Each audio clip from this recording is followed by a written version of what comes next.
கொண்டாடப்படுகிறது அனுமன் ஜெயந்தி என்பது அனுமானுடைய பிறந்த நாள். மார்கழி மாதம் அமாவாசையும் மூல நட்சத்திரமும் சேர்ந்து வரக்கூடிய நாள். இந்த நன்னாளிலே அனுமன் பிறந்ததாக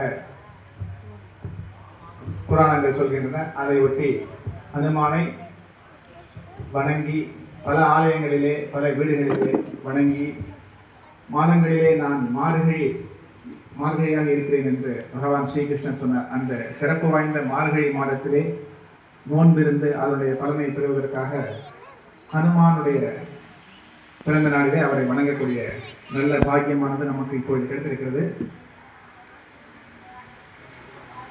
கணேஷ்ஜி ஏற்கனவே சொன்ன மாதிரி தன்னுடைய பெருமையை கேட்பதை விட தன்னுடைய எஜமானுடைய தன்னுடைய ஆளுகைக்கு தன்னுடைய ஆளுகைக்குடைய பெருமான் எம்பெருமான் ஸ்ரீ ராமபிரானுடைய பெயரை கேட்பதில் தான் அவருக்கு ஆனந்தம். எத்திர எத்திர ரகுநாத கீர்த்தனம் தத்ர தத்ர கிருதமஸ்தக ஆஞ்சலி. எங்கெங்கெல்லாம் ரகுநாதன் என்றால் ராமன், எங்கெங்கெல்லாம் ராமனுடைய கீர்த்தனங்கள் பாடப்படுகின்றனோ, எங்கெங்கெல்லாம் ராம நாமம் ஒலிக்கின்றதோ அங்கெல்லாம் கிருத மஸ்தக அஞ்சலி, தலை குனிந்து கையை கட்டி கொண்டு இருப்பாராம். எப்படி இருப்பாரா? பாஷ்பவாரி பரிபூர்ண லோச்சனம், கண்கள் முழுக்க ஆனந்த கண்ணீர் பெருகி இருக்குமா அவருக்கு. பாஷ்பவாரி பரிபூர்ண லோச்சனம் மாருதிம் நமத ராட்சச அந்தகம். நம்முடைய அறியாமை ராட்சசங்களா வெளியில இருக்கிற ராட்சசன் கிடையாது. அந்த காலத்துல 2 கொம்போட பெரிய பெரிய பல்லோட வந்து அந்த ராட்சசன் நினைக்க வேண்டியது அது புராண காலத்துல. இந்த காலத்துல ராட்சசன் வெளியில எல்லாம் இல்ல, நம்ம மனசுக்குள்ளேயே தான் இருக்கான். பலவிதமான கெட்ட குணங்கள், பலவிதமான தீய சிந்தனைகள், பலவிதமான எதிர்மறை எண்ணப்போக்கு, இதெல்லாம் தான் இந்த காலத்துடைய ராட்சசர்கள். அவங்களையெல்லாம் போக்கடித்து முறியடித்து வெளியேற்றி நமதுக்கு நல்ல சிந்தனையும் ஒளி பொருந்திய நல்ல அறிவையும் நல்ல தீர்க்கமான ஒரு சிந்தனையும் கொடுக்கக்கூடிய ஒரு அறிவு சூரியனாக ஞான சூரியனாக விளங்கக்கூடிய அனுமான், அவரை இன்று நாம் பிரார்த்திக்க வேண்டும். நவ வியாக்கரண பண்டிதன் என்று அவருக்கு பெயர். சூரியனிடத்திலே சிஷ்யனாக இருந்து கொண்டு 9 விதமான இலக்கணங்கள், அதாவது எழுத்து இலக்கணம், சொல் இலக்கணம், கவி இலக்கணம், இந்த மாதிரி 9 இலக்கணங்களிலே 9 வகையும் உண்டு. அந்த 9 வகையான இலக்கணங்களையும் கசடர ஐயமர முழுவதுமாக கற்று தேர்ந்த பெருமைக்குரியவர் அனுமான். ஆகினாலே நவ வியாக்கரண பண்டிதன் என்று அவருக்கு பெயர்.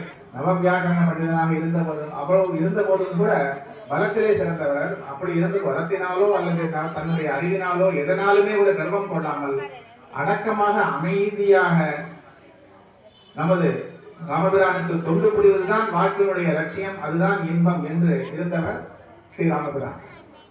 யாராலையுமே கடக்க முடியாத கடல், வேலை விரிஞ்சன் வீயினும் வீயா மிகை நாளி என்று ஜாம்பவான் அவரை பற்றி சொன்னார். சூரியன்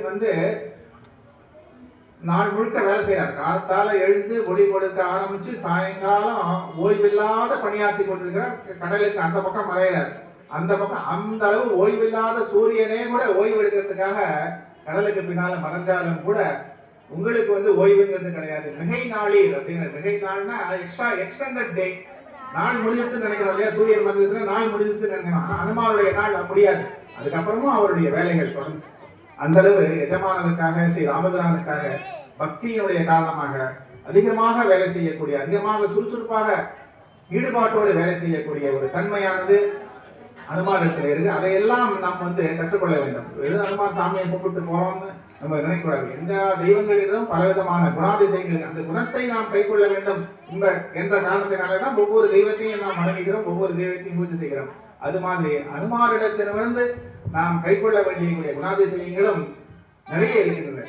அருணாரை வணங்கும்போது எப்படி சொல்றோம்? புத்திர் பலம் யசோதைரியம் நிர்பயத்தம் அரோகதா அஜாட்டியம் வாக்பட்டுத்வஞ்ச அனுமத் ஸ்மரணாத் பவேத். இது அனுமானுடைய வணங்கக்கூடிய ஒரு ஸ்லோகம். புத்தினா அறிவு, பலம், பலம்னா சக்தி, உடம்பிலும் சரீரத்திலும் மனதிலும் இருக்கக்கூடிய பலம். யசோனா புகழ், தைரியம், தைரியம்னா நமக்கு மன உறுதி, மன திடம்.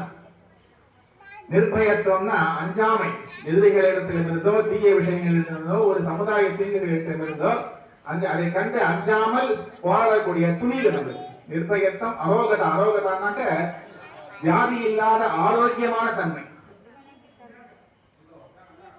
அஜாட்டியம், அஜாட்டியம்னா இந்த மந்தத்தனம், புத்தியிலே ஒரு இப்ப பாத்துக்கலாம் அப்புறம் செஞ்சுக்கலாம் அப்படிங்கிறது, ஒரு அதிகமான ஒரு விஷயத்தை பத்தி சிந்திக்காத மேம்போக்காக வந்து தெரிஞ்சுக்கிறது, அந்த மாதிரிலாம் இல்லாத ஒரு மயக்கமான தன்மை இல்லாத ஒரு தெளிந்த அறிவு. அஜாட்டியம்னா தெளிவு. அந்த தெளிந்த நல்ல அறிவை வாக்குப்பட்டுனாக்க வாக்கு திறமை நல்லாக நம்ம என்ன நினைக்கிறோமோ தெளிந்த சிந்தனை மட்டும் இல்ல, அந்த சிந்தனையிலே ஒதுக்கக்கூடிய கருத்துக்களையும் நம்மளுடைய நல்ல தன்மையும் நல்ல விஷயங்களையும் மற்றவர்களுக்கும் எடுத்து சொல்லி அதை பின்பற்ற செய்ய வைக்கக்கூடிய வாக்குப்பட்டுத்தம், வாக்கு சாதுரியம்,